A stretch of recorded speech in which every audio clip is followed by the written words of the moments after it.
কলডাক, যা দেখতে অত্যন্ত সুন্দর ও কিউট আকর্ষণীয় একটি হাঁস। এগুলো পালন করা খুবই সহজ।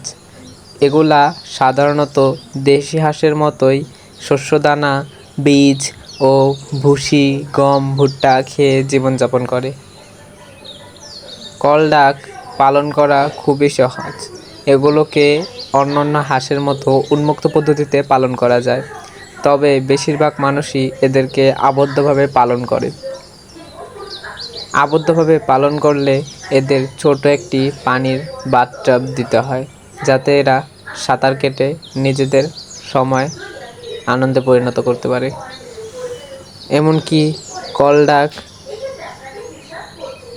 6 মাসে অ্যাডাল্ট হয়। সারা বছরই এরা ডিম দিতে থাকে। একটি কলডাক বছরে প্রায় 100 থেকে 120টি ডিম দিয়ে থাকে।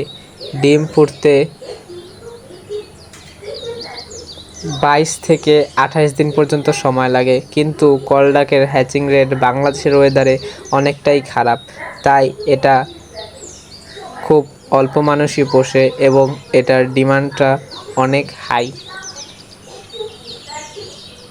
আর কলডাক উন্মুক্তভাবে পালন করতে চাইলে এদেরকে ছোট হাঁসের ঘর দিতে হয়, এতেই এরা স্বাচ্ছন্দ্যভাবে থাকতে পারে।